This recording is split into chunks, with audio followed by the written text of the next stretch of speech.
नमस्कार दोस्तों, आप सब कैसे हैं। उम्मीद है आप सब ठीक होंगे। आज रावण संहिता का एपिसोड 2 है। एपिसोड 1 में हमने कुबेर का जन्म देखा और उन्हें लंका का राजा बनते हुए देखा। ब्रह्मा जी से उन्हें एक पुष्पक विमान कैसे मिला, हमने वो भी देखा। एपिसोड 1 में श्री राम जी ने अगस्त मुनि से राक्षसों की उत्पत्ति के बारे में पूछते हैं। उसके आगे की कथा इस एपिसोड में है। एपिसोड 1 जिन्होंने नहीं देखा वे जरूर देखें, तभी आपको यह कथा समझ में आएगी। तो आइए चलिए शुरू करते हैं। जय श्री राम। पूर्व काल में जल द्वारा उत्पन्न हुए कमल पर प्रकट प्रजापति ब्रह्मा जी ने सर्वप्रथम जल की सृष्टि की। उसके बाद उसकी रक्षा करने के लिए विभिन्न प्रकार के जल जीव उत्पन्न किए। यदि जल जीव भूख और प्यास के कारण व्याकुल हो तो क्या करे। वे जल जीव यह कहते हुए अपने उत्पन्नकर्ता ब्रह्मा जी के पास विनीत भाव से जाकर खड़े हो गए। ब्रह्मा जी बोले, हे सम्मानदायक राघवेंद्र, यत्न करके इस जल की रक्षा करो। इस बात को सुनकर भूखे प्यासे जीव जंतुओं में से कुछ ने कहा, हम इस जल की रक्षा करेंगे। कुछ ने कहा, हम इस जल का पूजन करेंगे। तत्पश्चात ब्रह्मा जी बोले, तुम सब में से जिन्होंने रक्षण करने की बात कही है वे सभी राक्षस नाम से प्रसिद्ध होंगे, और जिन्होंने यक्षण यानी कि पूजन की बात कही है वे सब यक्ष नाम से प्रसिद्ध होंगे। इस प्रकार वे जीव, राक्षस तथा यक्ष दो जातियों में विभक्त हो गए। उनमें से हेति और प्रहेति नाम के दो भाई राक्षस जात के राजा यानी कि स्वामी बने। वे मधु कैटभ के समान शत्रुओं का दमन करने में शक्तिशाली थे। उनमें प्रहेति राजा धर्मात्मा था, अतः वह तपस्या करने के उद्देश्य से तपोवन में चला गया। लेकिन हेति राजा ने स्त्री को पाने के लिए बहुत प्रयत्न किया। वह बहुत अधिक बुद्धिमान और आत्मबल से संपन्न था। उसने काल की कुमारी बहन से स्वयं याचना करके विवाह किया, जो स्वयं ही महाभयानक थी। उसने राक्षस राज हेति के द्वारा एक पुत्र को जन्म दिया। विद्युत केश नाम के उस पुत्र के कारण हेति पुत्रवानों में श्रेष्ठ समझा जाने लगा। उसका पुत्र विद्युत केश प्रदीप्त सूर्य के समान प्रकाशवान था। वह परम तेजस्वी बालक जल में कमल की तरह दिन रात बढ़ने लगा। श्रेष्ठ निशाचर विद्युत केश जब युवावस्था में पहुंचा तो उनके पिता ने उनका विवाह करने का निश्चय किया। उसने उनकी माता के समान प्रभावशालिनी संध्या की पुत्री का उसके लिए चयन किया। संध्या के मन में यह विचार आया कि मुझे अपनी पुत्री का विवाह तो करना ही है, फिर विद्युत केश के साथ क्यों न हो जाए। यह निर्णय कर उसने अपनी पुत्री विद्युत केश को सौंप दी। विद्युत केश ने संध्या की पुत्री को पाकर उसके साथ वैसा ही व्यवहार किया जैसा इंद्र पुलोम पुत्री सची के साथ करते थे। हे राम, जिस प्रकार मेघों की पंक्ति समुद्र से जल ग्रहण करती है, उसी प्रकार संध्या की पुत्री विद्युतकेश द्वारा गर्भ धारण किया। तत्पश्चात उस राक्षसी ने मदराचल पर्वत पर जाकर विद्युत जैसी कांति वाले पुत्र का जन्म दिया। जिस प्रकार गंगा ने अग्नि के द्वारा छोड़े गए शिव के तेज समान रूपी गर्भ कार्तिकेय को उत्पन्न किया था। फिर वह पति विद्युतकेश के साथ रति क्रीड़ा करने के लिए नवजात शिशु को छोड़कर चल पड़ी तथा पुत्र का ध्यान भुलाकर अपने पति के साथ रमण करने लगी। उस माता द्वारा वहां छोड़ा गया बालक बादलों की भांति गरजने लगा। तत्पश्चात उस बालक के शरीर की कांति शरतकालीन सूर्य की भांति प्रतीत होने लगी। वह नवजात बालक अपने हाथों को मुंह में डालकर धीरे धीरे रोने लगा। उस समय भगवान शिव माता पार्वती के साथ बैल पर बैठे हुए थे। वे दोनों वायु मार्ग से जा रहे थे। तभी उन्हें वहां एक बालक की रोने की आवाज़ सुनाई दी। तब उन दोनों ने उस राक्षस पुत्र की ओर देखा। पार्वती जी की उस बालक के प्रति करुणा एवं ममता उत्पन्न हुई। इस पर शिव जी ने उस बालक को उसकी माता की आयु के समान वयस्क बना दिया। इसके पश्चात पार्वती जी ने यह वरदान दिया कि आज से राक्षसियां शीघ्र ही गर्भ धारण कर लिया करेंगी और उनके द्वारा जन्मा बालक उसी समय शीघ्रता से अपनी माँ की आयु के बराबर वयस्क बन जाएगा। वरदान के बल से गर्वित तथा भगवान शिव के ईश्वर को प्राप्त करके वह सुकेश नामक राक्षस आकाशचारी विमान में विराजमान होकर देवराज इंद्र की भांति सारी जगह विचरण करने लगा। सुकेश को विश्वासु के समान तेजस्वी, धार्मिक एवं वर प्राप्त देखकर ग्रामणी नाम की गंधर्व ने अपनी पुत्री देववती को, जो लक्ष्मी जी के समान दिव्य स्वरूप वाली थी और रूप यौवन के कारण तीनों लोकों में प्रसिद्ध थी, राक्षसों की राज्य लक्ष्मी की भांति उसे सुकेश के हाथों में सौंप दिया, अर्थात उसका विवाह राक्षस पुत्र सुकेश के साथ कर दिया। वह देववती नामक कन्या भी वरदान के रूप में मिले ईश्वर की भांति पति को पाकर इस प्रकार संतुष्ट अथवा तृप्त हो गई, जैसे किसी निर्धन व्यक्ति को धन का ढेर मिल गया हो। उसके साथ रहते हुए वह राक्षसराज भी इस प्रकार सुशोभित होने लगा, जिस प्रकार महागज के साथ कोई हथीनी सुशोभित होती है। हे राघव, इसके पश्चात सुकेश ने देववती के गर्भ में अग्नि समान 3 तेजस्वी पुत्रों को उत्पन्न किया। उस तीनों के नाम माल्यवान, सुमाली तथा माली थे। वे तीनों सर्वशक्तिमानों एवं बलधारियों में श्रेष्ठ थे। शिव जी के समान शक्तिशाली उन तीनों को देखकर राक्षसराज सुकेश बहुत प्रसन्न हुआ। वे तीनों पुत्र अग्नियों के समान तेजस्वी तथा तीनों लोगों के समान सुस्थिर थे। जब उन्हें यह पता चला कि उनके पिता ने घोर तपस्या करके वर प्राप्त किया था, तो वे तीनों भाई भी तपस्या करने का निश्चय करके मेरु पर्वत की ओर चले गए। हे नृपश्रेष्ठ, वे तीनों कठोर एवं दृढ़ नियमों का पालन करते हुए वहां तपस्या करने लगे।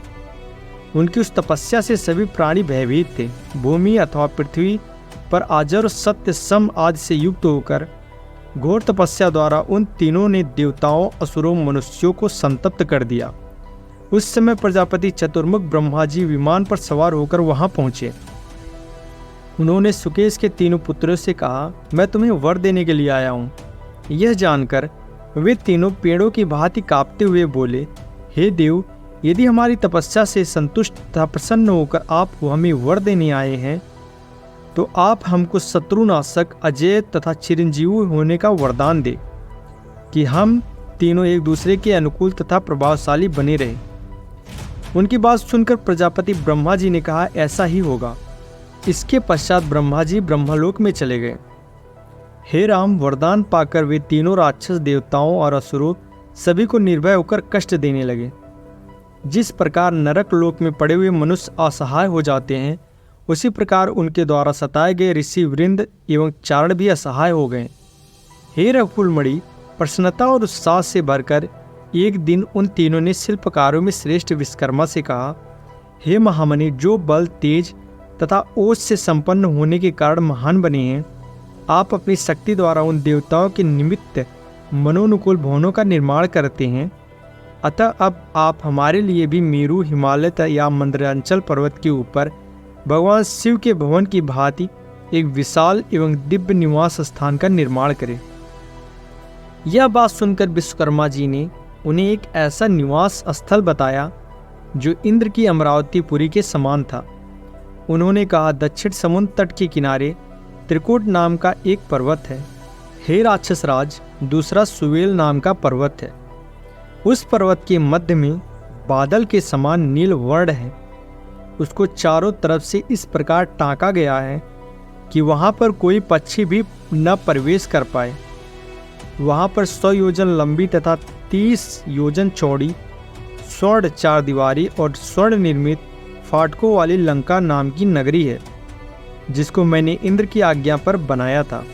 उस नगरी में जाकर तुम सभी उसी प्रकार निवास करो जिस प्रकार इंद्र अन्य देवताओं के साथ अमरावती में रहते हैं। जब तुम बहुत सारे राक्षसों के साथ उस नगरी में निवास करोगे, तो तुम शत्रुओं के लिए भी अजय बन जाओगे। विश्वकर्मा के इन वचनों को सुनकर वे राक्षस अपने साथियों तथा अनुचरों के साथ उस लंका नगरी की ओर चल पड़े। उस नगरी की खाई और 4 दीवारी बहुत मजबूत थी। उसमें अनेक स्वर्ण निर्मित भवन थे।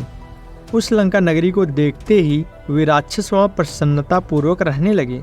हे रघुनंदन राघव, उस काल में नर्मदा नाम की एक गंधर्वी भी थी। उसकी 3 कन्याएं थी, जो श्री, कीर्ति और हिरी के समान द्युतिमान थी। उसने राक्षस जाति का न होते हुए भी अपनी तीनों पुत्रियों का विवाह सुकेश राक्षस के तीनों पुत्रों के साथ कर दिया। चंद्रमा के समान सुंदर मुख वाली वे 3 कन्याएं बहुत अधिक प्रसन्न थीं। उन तीनों कन्याओं का विवाह सुकेश के पुत्रों के साथ हुआ। तीनों में माल्यवान की सुंदर पत्नी का नाम सुंदरी था। सुंदरी के गर्भ से जिन पुत्रों को जन्म दिया उनके नाम वीरूपाक्ष, व्रजमुष्टि, दुर्मुख, सुप्तघन, यज्ञकोप, मत एवं उन्मत्त थे। उसने अपने गर्भ में एक कन्या को भी जन्म दिया जिसका नाम अनला था। सुमाली की पत्नी भी चंद्रमा के समान सुंदर मुख वाली थी। हे राम, उनका नाम केतुमती था और उसका पति अपने प्राणों से भी उसे अधिक चाहता था। केतुमती ने जिन संतानों को अपने गर्भ में जन्म दिया उनका परिचय भी देता हूँ। उसके पुत्रों के नाम प्रहस्त, अकंपन, विकट, कालिकामुख, धूम्राक्ष, दंड, सुरपास, सहारदी, प्रगत, भास्कर थे। माली की रूपशालिनी गंधर्वी पत्नी का नाम वसुधा था। वह कमल जैसी विशाल नेत्रों वाली और श्रेष्ठ राक्षस पत्नियों के समान सुंदर थी। हे राघव, हे प्रभु, माली की पत्नी ने अपने गर्भ में जिन संतान को जन्म दिया उनके बारे में सुने। अनल, अनिल, हर और संपाति, ये चारों माली के पुत्र थे जो बाद में विभीषण के मंत्री बने। वे तीनों राक्षस अपने सैकड़ों पुत्रों तथा अनेक राक्षसों के साथ रहते हुए अपने बल के अहंकार में इंद्र आदि देवताओं, ऋषियों, नागों तथा यक्षों को कष्ट देने लगे।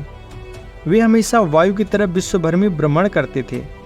उन राक्षसों से भयभीत एवं पीड़ित होकर सभी देवताओं और ऋषियों महादेव की शरण में पहुँचे, जो संसार का संहार करने वाले अजन्मा परम गुरु हैं। उन त्रिपुरारी, कामारी, त्रिलोचन शिव जी के पास जाकर उन देवताओं ने हाथ जोड़कर प्रार्थना करते हुए कहा, हे भगवान, हे प्रजानाथ, ब्रह्मा जी का वरदान पाकर सुकेश के तीनों पुत्र संपूर्ण जनता अर्थात प्रजा को शत्रु पीड़क साधकों द्वारा कष्ट पहुंचा रहे हैं। स्वर्ग से भी सभी देवताओं को भगा दिया है। अतः हमारी रक्षा करने के लिए आप रौद्र रूप धारण कर उन राक्षसों का संहार कीजिए। शंकर जी ने सुकेश के प्रति पक्षपात करते हुए कहा, हे देवताओं, मैं उनका संहार नहीं कर पाऊंगा क्योंकि वह मेरे द्वारा अवध्य है। लेकिन तुम सबको उस व्यक्ति के पास जाने को अवश्य कहूँगा जो इन सब राक्षसों का संहार कर सकेंगे। हे महर्षियों, तुम इस कार्य के लिए इस क्षण भगवान विष्णु के पास चले जाओ, वह उनका अवश्य ही नाश करेंगे। यह बात सुनकर शिव जी की जय जयकार करते हुए सभी देवता और ऋषिगण भगवान विष्णु के पास चले गए। चक्रधारी देव विष्णु जी को नमस्कार कर उनके प्रति अभिनंदन का भाव व्यक्त करते हुए देवताओं ऋषियों ने सुकेश के पुत्रों के संबंध में भयभीत होकर कहा, त्रिकूट पर्वत के शिखर पर लंका नाम की दुर्गम नगरी है। वहाँ पर रहकर ये राक्षस हम सभी को कष्ट पीड़ा देते हैं। अतः हे मधुसूदन, आप हमारा कल्याण एवं हमारी रक्षा करने के लिए उनका संहार कीजिए। देवताओं और ऋषियों के यह कहने पर शत्रुओं के लिए मृत्युदायक विष्णु ने उनको अभय दान देते हुए कहा, उन तीनों अधर्मियों ने धर्म की नीति को तोड़ा है। अब मैं क्रोधित हूँ और उनका विनाश करूँगा। भगवान विष्णु द्वारा यह आश्वासन दिए जाने पर सभी देवतागण और ऋषिगण प्रसन्न होकर उनकी जय जयकार करते हुए अपने अपने स्थान पर चले गए।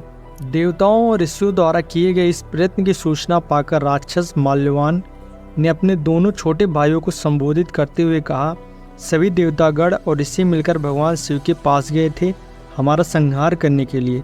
हे राम, वे सभी इस प्रकार का विचार विमर्श करके इस प्रकार उन राक्षसों ने अपनी संपूर्ण सेना को एकत्रित करके युद्ध के लिए अपनी तैयारी की घोषणा कर दी। वे सभी जंब और वृत्त आदि राक्षसों की तरह क्रोधित होकर युद्ध के लिए चल पड़े। पूरी तैयारी के साथ हाथी, घोड़े, रथ, गधे, ऊंट, बैल, सर्प, मगर, कच्छप, मछली, गरुड़ जैसे केमवान पक्षी, सिंह, हरिण, वराह, नीलगाय आदि वाहनों पर सवार होकर लंका को छोड़कर चल दिए। वे सभी असुर अपने बाहुबल के घमंड में चूर थे। जब वे देवताओं के देवलोक की ओर चले तो उस लंका नगरी में निवास करने वाले अन्य प्राणी उन अपशगुनों को देखकर भयभीत होकर खिन्न हो उठे। दूसरी ओर जब रथों पर सवार सैकड़ों राक्षसों ने प्रयत्नपूर्वक देवलोक में प्रवेश किया तो उस समय देवता भी भय के कारण गुप्त मार्गों से निकलकर देवलोक से बाहर चले गए। उस काल की संभावना से पृथ्वी और आकाश में कई भयंकर उत्पात प्रकट हुए जो राक्षस राजों की सूचना दे रहे थे। और दोस्तों, कथा यहीं पर मैं समाप्त करता हूँ क्योंकि वीडियो लंबी हो जाएगी। अगले एपिसोड में आगे की कथा ऐसे ही चलती रहेगी। आप सभी को जय श्री राम।